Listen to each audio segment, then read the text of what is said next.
축복합니다.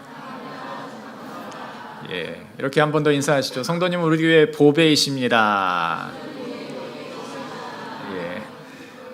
보배라고만 하니까 자꾸 옛날에 마시던 보배가 생각이 난다고 하는 분들이 계시는데, 다시 한번 당신은 하나님의 다이아몬드 같으십니다. 인사 한번 하시죠. 아멘. 오늘 말씀은 누구의 길을 준비하는가 라는 제목으로 은혜의 시간을 나누고자 합니다. 사람들은 모두 주인공이 되고 싶어 합니다. 그리고 주인공이 되기 위해서 참 많은 노력들을 합니다.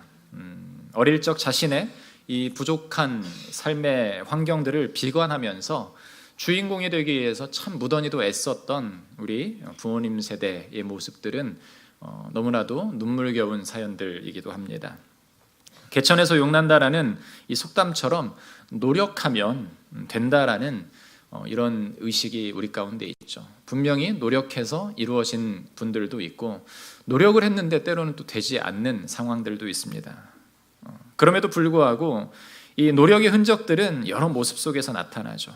어떤 이는 여전히 그 자리에서 맴돌고 있기도 하고요. 어떤 이는 조금 앞서 있기도 합니다. 어떤 이는 자신의 꿈을 성취했고 어떤 이는 또 다른 꿈을 꾸기도 합니다. 때로는 실패하여서 좌절을 맛보기도 합니다. 그러나 그 안에서 누구나 다 주인공이 되고 싶어 합니다. 그러나 때로는 내 스스로가 주인공이 되지 못했다라고 이렇게 생각을 하고 좌절과 실패 속에 거할 때도 있습니다. 한 재미있는 이야기가 있습니다. 초등학교 3학년 아이가 학교에서 시험을 봤는데 시험을 아주 못 봤습니다. 선생님께서 주신 시험지, 채점된 시험지를 가지고 집에 돌아오면서 별의별 생각이 다 납니다. 죽고 싶은 마음이 가득하고 이걸 가지고 집에 가면 엄마의 회초리가 기다리고 있을 테고 그 잔소리 듣기 싫고 힘들고 어렵고 정말 나는 죽어야 되나 살아야 되나. 초등학교 3학년이 왜 이런 고민을 합니까? 시험을 못 봐서. 시험을 못 봐서 집으로 가는 길 추적추적 비는 내리고 힘듭니다.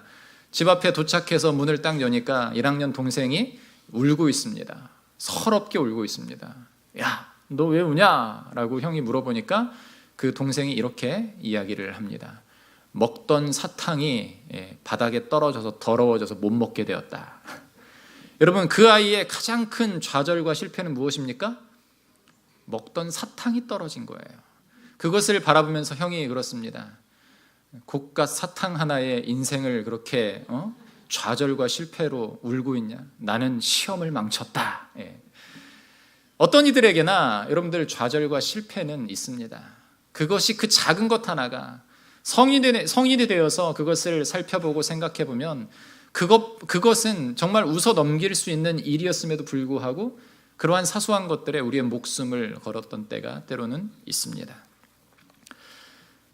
삶이라는 뮤지컬에서 우리 모두는 주인공이 되고 싶어 합니다. 그런데 자기 자신의 삶에서 자신이 주인공이 아니라 다른 일을 주인공으로 세운다면 여러분들 어떨까요? 내가 용기가 없어서 내가 B형이 아니라 A형이라서 내가 주인공이 되지 못하고 다른 사람을 세워야만 하는 그러한 상황. 여러분들 이것은 때로는 비겁한 일이기도 하죠. 그런데 성경을 보면 늘 주인공은 정해져 있습니다. 우리라고 생각할 수도 있겠지만 늘 정해져 있는 주인공은 누구십니까? 바로 예수 그리스도입니다. 영광의 왕으로 오신 우리 주님이 바로 이 우리의 삶의 주인공이 된다는 것이에요. 그런데 우리 주님을 알고 나면 당연히 주님이 주연이심을 우리는 인정할 수밖에 없습니다. 그렇다면 나의 역할은 무엇인가? 나는 누구의 길을 준비하고 있는가? 내 길을 준비하고 있는가? 아니면 예수 그리스도의 길을 준비하고 있는가? 주연인가 조연인가를 가끔 헷갈려 할 때가 있습니다. 그럴 때는 이렇게 생각하시면 됩니다. 주조연이다 라고 생각을 하시면 됩니다. 그렇다면 하나님께서 나에게 맡기신 역할이 무엇인가를 우리는 생각해 봐야 되는데, 저는 이 세례 요한, 오늘 본문 속에서 나타나는 사람은 세례 요한입니다. 이 세례 요한의 역할은 무엇이었느냐? 이 페이스메이커라는 것을 여러분들에게 말하고 싶습니다. 나에게 맡겨진 역할은 그분을 온전히 드러내는 페이스메이커다라는 것이죠. 이 페이스메이커가 무엇인가? 이 마라톤을 하기 위해서 성적이 좋은 사람이 더 성적이 좋고 끝까지 힘차게 초반하고 끝이 똑같은 속도로 달려가기 위해서 필요한 것이 무엇인가? 얼마 전에 보니까 이 마라톤 선수, 아주 훌륭한 선수의 기록을 구간마다 이렇게 잰 기록이 있더라고요.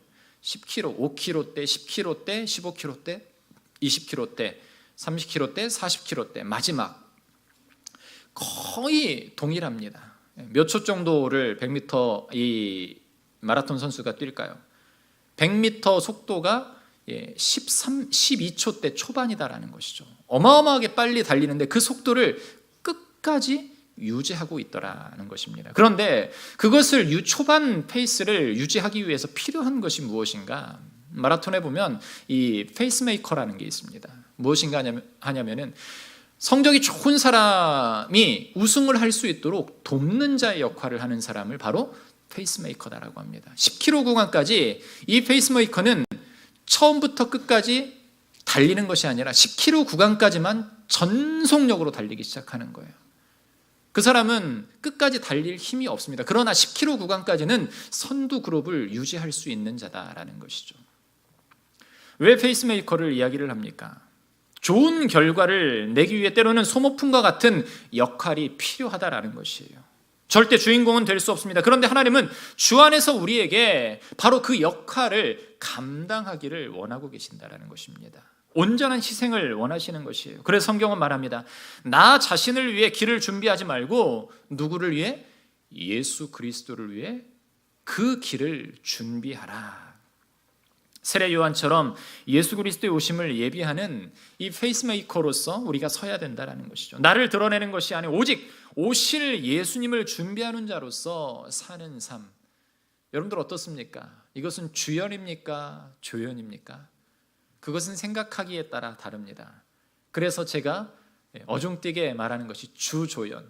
주연인 것 같지만 조연의 역할을 온전히 감당하는 그러한 역할이 바로 우리에게 맡겨진 역할이 아닌가라는 생각을 해봅니다. 그렇다면 우리보다 앞서 준비한 세례 요한은 자신에게 이 맡겨진 역할을 어떻게 감당했는가? 오늘 세 가지를 통해서 한번 생각해 보고자 합니다. 첫 번째는 믿음으로 준비한 사람이다라는 것이에요. 오늘 본문 2절 3절의 말씀을 보면 이렇게 기록이 되어 있습니다. 우리 같이 한번 읽겠습니다. 선지자 이사야의 글을 보라. 내가 내 사자를 내 앞에 보내리니 그가 너의 길을 준비하리라. 광야에 위치는 자의 소리가 있어 이르되 너희는 주의 길을 준비하라. 그의 오실 길을 곧게 하라. 기록된 것과 같이. 아멘. 세례 요한의 일이 바로 무엇이었나? 예수 그리스도의 선발대와 같은 역할이었다라는 것이에요. 많은 백성들이 죄 가운데 사는 것을 아시고 세례 요한을 먼저 보내셔서 이 회개의 복음을 전하게 하셨습니다. 누군가보다 먼저 시작하는 사람에게는 여러분 두려움이란 것이 늘 언제나 자리 잡고 있습니다. 내가 가보지 않았던 길, 내가 해보지 않았던 일에는요 늘 두려움이라는 이 마음 한구석에 이 두려움이라는 싹이 자라고 있다는 것이에요. 그런데 확신이 있다면 그 길이 결코 두렵거나 외롭지 않습니다. 처음엔 작은 실패도 있을 겁니다. 아니 아주 망할 수도 있습니다. 그러나 많은 성공 신화의 주인공들은 이 모든 상황에서 새로운 것들을 도전하고 결국 이루어냈다라는 것이죠. 세상에서도 그러는데 주의 길을 준비하는 자들에게는 어떠한 길들이 펼쳐질 것인가? 여러분 세례 요한을 보면은요 그에게는 믿음이 있었습니다.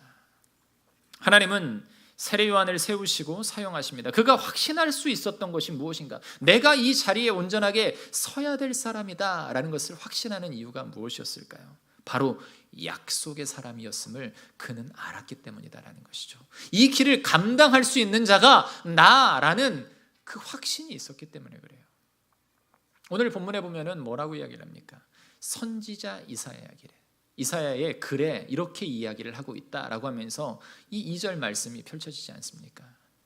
그 이사야가 예언한 자, 길을 준비하는 자가 누군가 주께서 말씀하셨을 성령께서 세례 요한에게 분명하게 말씀하셨을 것이에요. 네가 바로 그 길을 예비하는 자가 되어야 된다.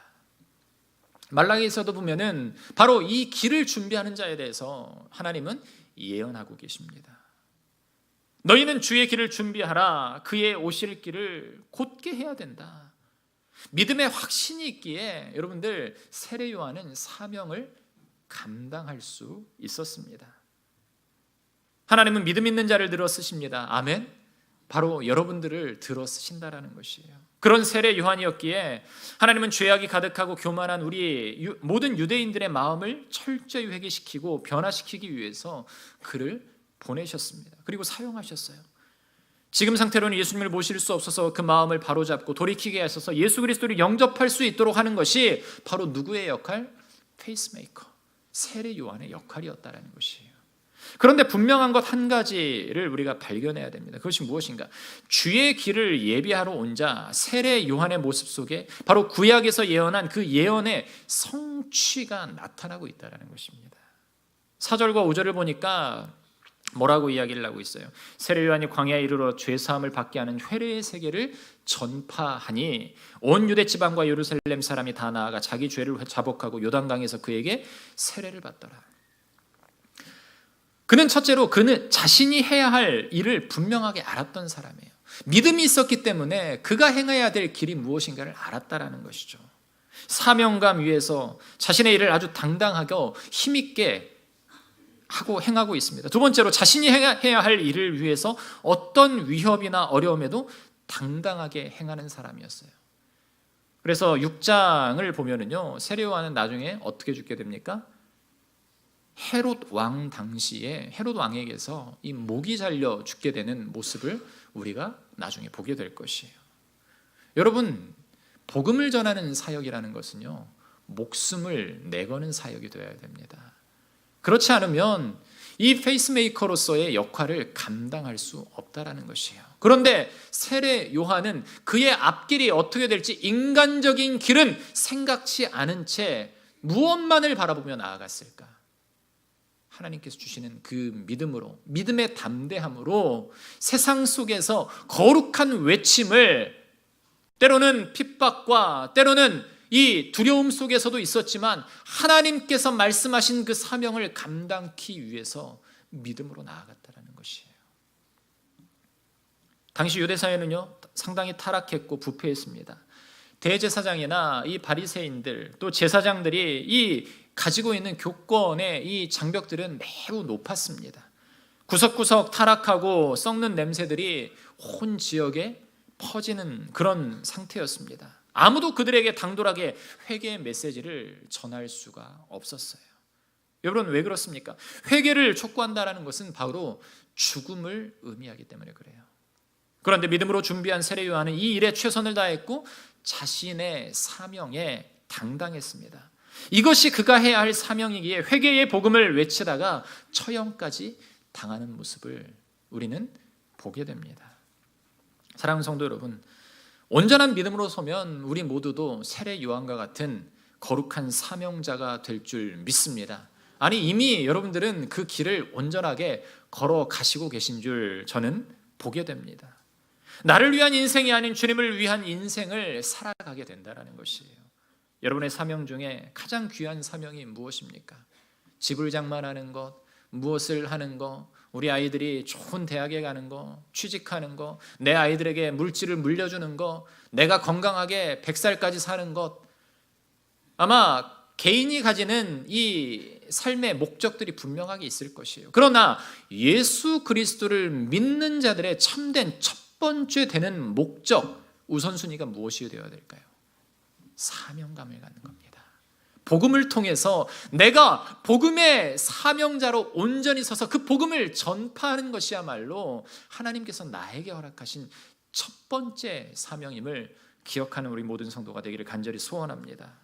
그래서 여러분, 오늘 우리가 함께한 이 성전에서 회개의 복음을 증거하는 것이 바로 나의 복음이 되고 나의 사명이 되고 나의 말씀이 되어야 된다는 것이에요. 주께서 오실 길을 예비하라라고 말씀하실 때 여러분들은 다른 곳에 서 있지 마시기를 바랍니다. 온전히 세례 요한이 서 있었던 그 믿음의 길에 서는 우리 모든 충일의 성도들 되기를 간절히 소원합니다. 두 번째로 보면 오늘 본문에서 소망의 열정으로 준비한 세례 요한을 바라볼 수가 있습니다. 6절 말씀 같이 한번 읽어볼까요? 6절입니다. 시작. 요한은 낙타털 옷을 입고 허리에 가죽띠를 띠고 메뚜기와 석청을 먹더라. 저의 성격은 무엇이냐면 무엇인가가 있으면 잘 나누어 주고 잘 주는 성격입니다. 상대방이 필요해 보이면 잘 나누어 줍니다. 한 번은 아내가 한 4년쯤 더 된 것 같은데요. 부산에 갔을 때 변변한 잠바가 없으니까 부산에 이 찬바람이 바닷바람이 많이 부니까 아주 두꺼운 잠바를 하나를 사주더라고요. 근데 아주 두꺼워서 부산의 날씨에서는 그 아주 두꺼운 잠바 입기가 참 힘들었습니다. 한 번은 아주 두꺼운 잠바를 입고 교육자 수련회에 갔는데 땀을 칠칠 흘리면서 이 옷이 뭔데 내가 이걸 입고 이렇게 사명을 다해야 될까. 그런데 어느 날 1년쯤 지나서 이제 그때 한 번 입고 절대 꺼내지를 않았습니다. 아주 두껍기 때문에. 미국에 있던 동생이 부산에 한번 놀러 왔습니다. 겨울 옷이 없었던 터라 제가 입지 않았던 그 두꺼운 잠바를 꺼내서 빌려줬습니다. 그랬더니 동생이 하루 딱 입고 나갔다 오더니 이 부산의 찬바람을 잘 막아주는 그 점퍼가 마음에 들었던 것 같습니다. 형, 이거 잠바 진짜 좋은데? 이 한마디에 저는 주변을 전혀 의식하지 않은 채 아내가 사준 옷을 냅다 동생에게 주었습니다. 그 다음부터 저는 고난의 연속이었습니다. 대역죄인이 되었다라는 사실을 저는 까마득하게 모른 채 어느 날 잠자리에 들기 전 아내의 시퍼런 두 눈이 저를 노려보고 있다라는 사실을 그때 알게 되면서 내가 대역죄인이구나, 아무거나 막 주면 안 되는구나 라는 것들을 깨달았습니다. 지금 입고 있는 잠바는 그 후에 변변치 않은 것이 있었기 때문에 홈쇼핑에서 하나 마음에 든 거를 사서 지금도 아주 적당히 두꺼운 잠바로서 잘 입고 있습니다. 왜 이런 말씀을 드리는가? 필요 이상의 것을 가질 필요가 없다라는 것이에요. 세례 요한의 이 모습을 보면은요, 세례 요한이 가진 것은 아무것도 없었다라는 것이죠. 낙타털과 또 허리에 가죽띠, 물론 그 당시에 그곳에서 가질 만한 것, 재정적인 것도 없었을 것이고요. 무엇을 치렁치렁 달고 있을 필요도 없었을 것입니다. 그럼에도 불구하고 왜 이런 말씀이 우리 가운데 보여지게 되는가? 여러분, 그가 먹은 음식도 한번 보면은 어떻습니까? 어떤 사람들은 메뚜기와 석청, 몸에 좋은 것만 다 먹었네, 고급 단백질과 몸에 좋은 꿀만 먹었구나 라고 약간 비아냥거리는 투로 말하는 이들도 있죠. 먹을 것이 없었다라는 것이에요. 입을 것이 없었다라는 것입니다. 이것은 무엇을 나타내고 있는 것입니까? 세례 요한의 마음가짐이에요. 그는 사역을 위해서 그가 가지고 있는 모든 것들을 내려놓고 온전히 복음을 전하는 일, 세례를 베풀고 회개를 선포하는 일에 필요하지 않은 것들은 내려놓고 살았다라는 것입니다. 그는 소망의 열정이 가득한 사명자였어요. 그래서 이렇게 외칩니다. 회개하라, 회개하라. 우리의 메시아께서 속히 오실 것이다. 아멘. 믿으십니까? 이 말씀에 우리가 반응할 수 있어야 돼요. 세례 요한은 자신을 드러내지 않습니다. 사람들이 많이 따랐음에도 그들에게 물질을 바라지도 않았습니다. 오직 사명을 다해 예수님의 길을 예비했습니다. 회개의 복음을 외치고 주의 길을 예비하는 사람으로서 진실한 모습을 보이고 있었다라는 것이에요. 삶을 살아가다 보면 좋은 것들을 갖고 싶고 누리고 싶은 게 인간의 욕망입니다. 그럼에도 그는 그에게 주어진 사명을 감당했습니다. 그에게 필요한 것만을 가지고 꼭 먹어야 될 때만 먹으면서 자신의 이 모든 육신을 쥐어짜면서 무엇을 전파했는가? 하나님의 말씀을 선포했다라는 것이에요. 왜 그렇게 할 수 있었을까? 소망을 향한 열정이 있었기 때문에 그렇습니다. 주의 길을 예비하기 위해선 우리의 또 다른 것들을 내려놓아야 돼요. 필요 이상의 것들은 사역에 방해가 되고 걸리적거립니다. 필요한 이들에게 나에게 넘치는 것들은 나누어 줄 수도 있어야 됩니다. 여러분, 믿음 생활하는데 방해되는 것들이 있다면 과감하게 버릴 수 있어야 됩니다. 관계도 마찬가지입니다. 하나님과의 관계가 온전하지 않은 상태에서 세상을 접하면 금방 넘어지게 됩니다. 그리고 우리의 시선이 빼앗기게 되죠. 우리를 유혹하는 것들이 참 많기 때문에 그렇습니다. 그럴 때마다 주님께 외치며 우리의 욕망과 허영을 벗어버려야 된다는 것이에요. 열정을 온전한 곳에 사용하면 여러분 그것은 큰 능력이 돼요. 그런데 그 열정을 다른 곳에 분산하기 시작하면 이것도 저것도 되지 않는다라는 것이에요.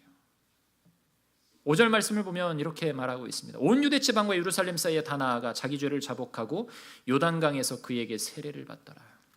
여러분 세례 요한이 이러한 신실한 모습으로 회개의 복음을 전했더니 온 유대와 예루살렘 사람들이 뭐라고 합니까? 다 나와서 듣고 회개하고 세례를 받더라. 아멘. 어떻게 나왔어요? 다 나왔다라고 합니다. 여러분 이건 위대한 일이에요. 위대한 그 하나님의 말씀 복음 앞에 그의 길을 예비하는 자의 앞에 나와서 여러분 여기서 중요한 것은 다 나와왔는데 다 나온 사람들이 무엇을 받았다라는 것이에요? 회개의 세례를 받았다라는 것이에요. 회개했다라는 것입니다. 자기 죄를 자복했다라는 것이에요. 여러분 주님 앞에 나올 때는요 이러한 심령으로 나와야 돼요. 내 죄가 크고 작건 간에 하나님께서 나를 세우시고자 할 때 우리는 회개하면 하나님께서 나를 세우신다라는 믿음의 확신을 가지시기를 간절히 바랍니다. 회개하는 자들마다 하나님께서 사용하시기 때문에 소망의 열정을 가지고 진실하게 복음으로 나아가면 그리고 생명의 말씀인 복음을 듣게 되면 여러분은 그 누구도 버틸 수가 없다라는 것이에요. 버틸 수가 없다라는 것은 무엇입니까? 변화된다라는 것이에요. 로마서 10장 13절에서 15절을 보면 믿음의 과정 6가지가 나옵니다. 말씀을 보면은요, 누구든지 주의 이름을 부르는 자는 구원을 받으리라. 그런즉 그들이 믿지 아니하는 일을 어찌 부르리요? 듣지도 못한 일을 어찌 믿으리요? 전파하는 자가 없이 어찌 들으리요? 보내심을 받지 아니하면 어찌 전파하리요? 기록된 바 같이 읽을까요? 좋은 소식을 전하는 자들의 발이여 함과 같으니라. 아멘. 보냄 받았고요. 전함을 전했고요. 들었고요. 그 믿음을 가지고 주의 이름을 부르는 이 구원의 6개의 과정을 통해서 여러분들 이 과정 속에서 가장 중요한 게 무엇인가? 들어야 된다라는 것이에요. 복음을 듣게 되면 여러분 복음에는 능력이 있어서요. 연약한 죄인들, 완악한 죄인들의 마음을 온전하게 변화시킨다는 사실입니다. 아멘. 여러분 우리가 그것을 체험하지 않았습니까? 주님의 복음으로 말미암아서 예수 그리스도가 나를 구원하셨다라는 믿어지지 않는 이 사실 하나를 내가 믿음으로 말미암아서 내 삶이 완전히 변화되는 놀라운 역사가 우리 가운데 펼쳐지고 있잖아요. 여러분 세례 요한은 그것을 분명히 알았기 때문에 회개하라 이렇게 외칠 수 있었다라는 것이에요. 요한은 하나님의 이 메신저가 되었습니다. 그 역할을 잘 감당했습니다. 예수 그리스도라는 복된 소식을 전해줄 그 역할을 여러분 구약에 예언은 있었지만 아무도 하지 않았던 길에 담대하게 서서 그것을 선포하고 있었고요. 그 선포가 능력이 되어서 나타납니다. 복음 안에서 능력이 나타나므로 많은 사람들이 회개하면서 주 앞에 나와서 무릎 꿇고 자복하며 기도하며 하나님의 은혜와 영광 가운데 거하게 되었다는 사실이에요. 사랑하는 성도 여러분, 다 나아가 자기 죄를 자복하고 세례를 받는 그 은혜와 역사가 여러분의 입술을 통해서 나타나기를 주님의 이름으로 축원합니다. 소망과 열정을 가지고 하나님의 일을 감당하기 시작하면요, 하나님께서는 길을 열어주신다는 거예요. 보여주신다는 것입니다. 아무리 막막하고 아무리 닫혀있는 삶의 환경 속에 거할지라도 하나님은 길을 열어주신다는 것이에요. 막힌 담을 헐어주신다는 것 사실입니다. 여러분 그것을 믿으십니까? 이게 바로 하나님의 능력이에요. 소망과 열정을 가지고 하나님의 말씀에 순종하면서 이 복음의 말씀대로 나아가기만 하면 하나님은 우리에게 놀라운 은혜의 길을 열어주신다는 사실이에요. 여러분의 이 소망을 향한 열정을 남은 인생 가운데 마음껏 쏟아내시는 우리 성도들 되시기를 주님의 이름으로 축원합니다. 그럴 때 주님은 세례 요한에게 주셨던 복음의 능력을 우리에게 허락하실 것입니다. 세 번째로 세례 요한은 어떤 사람이었는가? 겸손으로 준비하였다라는 모습을 우리가 볼 수가 있어요. 우리 7절과 8절 말씀 같이 한번 읽도록 하겠습니다. 시작. 그가 전파하여 이르되 나보다 능력 많으신 이가 내 뒤에 오시나니 나는 굽혀 그의 신발끈을 풀기도 감당하지 못하겠노라. 나는 너희에게 물로 세례를 베풀었거니와 그는 너희에게 성령으로 세례를 베푸시리라. 아멘. 신앙인에게 있어서 가장 중요한 것이 무엇일까? 바로 성품입니다. 어떤 성품일까요? 그것은 바로 세례 요한처럼 겸손하게 섬기는 모습. 예수님의 말씀을 보면 이 마태복음과 마가복음에서 황금률을 이야기를 하고 있습니다. 뭐라고 이야기를 하냐면 무엇이든지 남에게 대접을 받고자 하는 대로 너희도 남을 대접하라. 또 내 이웃을 내 자신과 같이 사랑하라. 나도 사랑이 안 되는데 내 이웃을 사랑하라고 합니다. 내가 얻고 내가 가지고 싶은데 남에게 대접하라고 합니다. 여러분들 이것은 결코 쉽지 않은 일입니다. 우리는 죄된 본성과 인성이 있기 때문에 다른 이보다 나를 더 사랑합니다. 그런데 예수님은 이웃을 우리 자신과 같이 사랑하라라고 말씀을 하고 계십니다. 이것은 나보다 남의 입장을 먼저 생각해 보라라는 것이에요. 결코 쉬운 이야기가 아닙니다. 우리는 남보다 나 자신을 먼저 생각합니다. 이것이 우리 몸에 배어 있습니다. 내 문제, 내 필요, 내 기쁨, 내 만족을 먼저 생각합니다. 여러분, 죄성이란 것이 무엇입니까? 죄성은 자기 중심적인 삶입니다. 이기적인 성향이에요. 그래서 주님은 남에게 대접을 받고자 하는 대로 너희도 남을 대접하라 라고 역설적으로 우리에게 말씀을 하고 계세요. 그런데 지금 우리의 삶엔 늘 무엇이 중심이 되어 있습니까? 내가 중심이 되어 있다는 것이에요. 모든 것이 나로부터 출발합니다. 내가 중요합니다. 남이야 죽든 말든 나만 좋으면 된다라는 사고방식으로 우리 머릿속에는 가득 차 있어요. 인간관계를 깨는 원인이 어디에 있을까요? 바로 나를 생각하는 자기 중심성에 있다는 것이에요. 이기심이 끼어드는 순간부터 관계는 형성될 수가 없습니다. 깨어질 수밖에 없어요. 이기심이 무엇입니까? 나 중심적인 생각이에요. 나를 먼저 생각하는 것. 가장 가까운 가족과 친구 사이에서도 적용됩니다. 가까운 관계 속에서도 자기 중심적인 생각이 찾아드는 순간 우리의 관계는 화평이 아니라 분열과 깨어짐으로 나타난다는 것이에요. 세례 요한은 수많은 사람들이 자신에게 몰려왔을 때 여러분 겸손했다라는 것이에요. 영웅심리에 빠지지 않았습니다. 여러분, 그 사람들이 자신의 사람들이라고 생각하지 않았습니다. 주인이 외출할 때면 신발을 신기우고 또 신발끈을 매주고 주인이 돌아오면 허리 숙여서 다시 그 끈을 풀어서 신발을 벗겨주는 사람보다도 못하다라고 스스로 고백하고 있습니다. 나는 주님의 신발끈을 풀어드리기에도 감당치 못할 자라고 고백하는 이러한 모습을 통해서 우리의 자신을 돌아보아야 된다는 것이에요. 나의 삶 속에서 관계가 깨어져 있습니까? 무엇인가 힘든 일들이 있습니까? 그 원인, 그 죄의 본성과 같은 문제, 그 이기심이 과연 내 안에 지금 얼마나 뿌리 깊게 자리 박혀 있는가? 여러분, 이것을 생각해야 된다는 것이에요. 남을 탓하기 전에 과연 나는 어떤 모습입니까? 나는 과연 예수님의 말씀대로 이 황금률을 그대로 전파하고 내 이웃을 사랑하라 라고 원수를 사랑하라는 이 말씀을 내가 행하고 있는가? 저도 가끔 그런 부분들이 때로는 드러내진 않지만 마음속에서 있을 때가 있어요. 그렇지만 그럴 때마다 그리스도의 말씀, 목회자이기 때문에 여러분들에게 더 선포해야 되기 때문에 그것을 마음속에서 삭히고 무엇으로 삭힙니까? 홍어를 삭히는 게 아니라 그리스도의 말씀으로 마음을 내려놓고 하는 이 과정 속에서 나의 단련되지 못한 모습들이 점점 깎여가는 모습을 보게 된다는 것이에요. 그 모습을 드러내고자 노력합니다. 완전히 변화된, 완전히 성화된 제가 아니라 아직도 부족하고 부족하기에 더욱더 말씀 앞에 철저히 저를 내려놓고 나아가려고 하는 모습.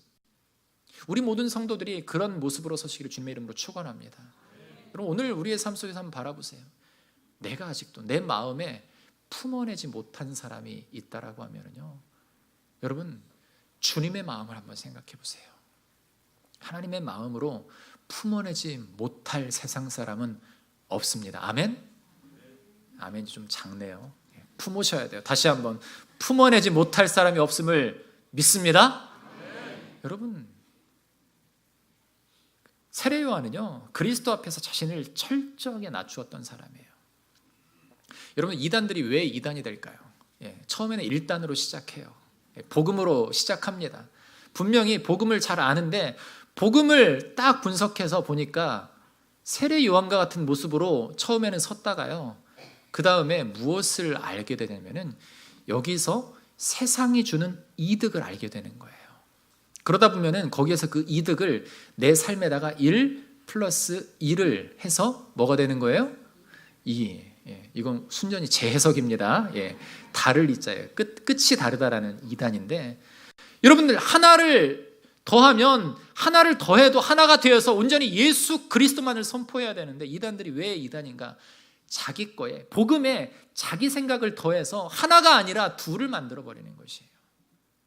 영광을 자기 자신이 갖기를 원하는 것이에요. 많은 이단들, 교주들이 왜 교주가 됩니까? 자기에게 영광이 돌아오기 때문에 그래요. 여러분, 오늘 말씀을 한번 보십시오. 세례 요한은 자기 자신을 철저히 낮추었던 사람, 어떤 영광도 그가 받지를 않았어요. 낙타털옷, 그쪽에서 제일 좋은 낙타털옷, 밍크코트 같은 거 입고 가죽띠를 띄었다라고 하면 부자 아닌가라고 생각할 수 있겠지만, 단지 그거 하나밖에 없어요. 먹는 것도 그냥 메뚜기, 과거에 이 논에서 있던 메뚜기를 잡아서 하나씩 구워 먹으면 고소한 게 맛있기는 하죠. 앞으로 우리 미래 세대의 식량이 곤충이 될 거라고 이야기를 하는데, 그래도 그것만 먹고 살 수가 있습니까? 힘들죠, 어렵죠. 많은 사람들이 갖다 줄 것 같은, 요즘 유명한 아이돌 그룹들이 그 팬클럽들에게 받는 조공이라고 이야기를 하더라고요. 유명한 사람, 내가 사랑하는 사람, 내가 존경하는 사람에게 막 갖다 바치는 그런 것들도 없었다라는 것이죠. 다 끊어내고 온전히 주의 말씀만 전파하면서 자신의 모습을 철저히 내린 채 예수 그리스도만을 전파하는 모습이었어요. 그런 겸손함이 여러분, 사역자뿐만이 아니라 저에게도 있어야 되겠죠. 그리고 우리 모든 성도들, 여러분들에게도 그런 겸손함으로 주의 앞에 설 때에 하나님은 놀라운 은혜의 역사를 펼치심을 믿으시기를 바랍니다. 그리스도 앞에 자신을 철저하게 낮추었던 사람, 겸손하게 자신의 자리에서 이탈하지 않았습니다. 자신의 죄성을 철저히 드러내지 않고 내려놓고 소망을 향한 열정으로 묵묵히 자신의 자리에서 최선을 다했어요. 자신을 드러내지 않았고요, 철저하게 예수님만을 드러내고 영광을 오직 예수 그리스도에게만 돌리려고 합니다. 여러분, 구원의 필요성은 자신이 전하지만 구원을 주시는 분은 바로 예수님이라는 사실을 그는 분명하게 선포하고 있다는 것이에요. 예수님의 영광을 나의 영광으로 가리우는 모습이 되어서는 안 된다는 것이에요. 특별히 사역자들, 저에게도 그런 모습들이 때로는 있습니다. 이거 내가 칭찬받아 마땅한 일인데, 그럴 때마다 저의 죄의 소욕들을 철저히 내려놓으려고 굉장히 많이 애를 써요. 그럼에도 불구하고 마음속에 그런 마음을 품을 때가 있다는 것이에요. 목회자들이 나를 드러내기 시작하면 한없이 드러낼 수 있습니다. 많은 영광을 받을 수가 있어요. 그런데 그것을 절제하지 못하고 끊어내지 못하고 겸손하지 못하면요, 이단과 다를 바가 뭐가 있을까? 여러분, 그것을 생각해 봐야 돼요. 성도들도 마찬가지입니다. 내가 무엇인가 큰 일을 행했을 때 많은 사람들이 박수 쳐주기를 원합니다. 물론 박수 받아 마땅하죠. 그러나 우리의 모습은 철저하게 주님의 영광으로 나타나야 된다는 것이에요. 사랑하는 성도 여러분, 세례 요한이 행했던 이 겸손한 모습이 우리 모든 성도들의 모습이 되기를 주님의 이름으로 축원합니다. 이 겸손함 속에 하나님께서는 세례 요한에게 무엇을 주셨을까요? 영광을 주셨다라는 것이죠. 천국에 대한 소망, 그의 길을 예비하며 정말 힘든 인생, 그리고 죽기까지 정말 험난한 인생을 살았지만 그는 지금의 우리에게 그 롤모델, 페이스메이커라는 롤모델이 되어서 지금도 우리 가운데 살아 역사하는 예수 그리스도의 그 영광이 무엇인가를 선포하고 있다는 사실입니다. 저는 우리 모든 성도들이 그런 성도들이 되었으면 좋겠어요. 나의 소욕을 원하고 바라고 사랑하는 것이 아니라 오직 그리스도의 말씀 앞에 납작 엎드려서 그 주님의 복음을 마음껏 전파하며 선포하는 믿음의 삶을 살기를 간절히 원합니다. 말씀을 맺겠습니다. 지금 여러분은 누구의 길을 준비하고 계십니까? 나입니까? 아니면 예수님입니까? 온전히 예수님만 드러내는 삶이 되기를 간절히 바랍니다. 세례 요한처럼 믿음으로 준비하시고요, 소망의 열정을 가지고 겸손한 모습으로 사명자의 삶을 살아가기를 간절히 바랍니다. 여러분의 믿음의 길에 이 세 가지를 분명하게 세우시고 주를 드러내면 여러분, 주님은 나에게 크고 놀랍고 비밀한 것들을 얼마든지 주신다라고 약속하셨어요. 아멘. 오늘 새벽에 말씀도 보니까 여러분들 참 시편 122편의 말씀 5절과 6절 말씀 보니까 너무 좋아요. 복 주시기를 원하시는 분, 나에게 은혜 베푸실 형통과 기쁨을 주시기를 원하시는 분에 대해서 오늘 새벽에도 말씀을 했거든요. 하나님은 어떤 분이신가? 하나님의 말씀대로 행하는 자에게 하나님은 세상 그 어떤 것도 줄 수 없는 기쁨을 주신다라고 약속하셨습니다. 아멘. 우리 모든 성도들이 세례 요한처럼 믿음의 길에 온전하게 설 때 하나님은 그것을 내가 바라고 원하지 않는 것들까지도 하나님께서는 분명하게 허락하실 줄 믿으시면서 주님의 오실 길을 예비하는, 정말 영광이 내 안에 드러나지 않지만, 내 앞에 드러나지 않지만 그럼에도 불구하고 이 페이스메이커의 모습을 온전히 내 삶 속에 보이시면서 거룩한 복음만을 전파하며 살아가는, 내 길을 준비하는 것이 아니라 여호와의 길을, 예수 그리스도의 오실 길을 준비하는 믿음의 백성들 되시길 주님의 이름으로 축원합니다.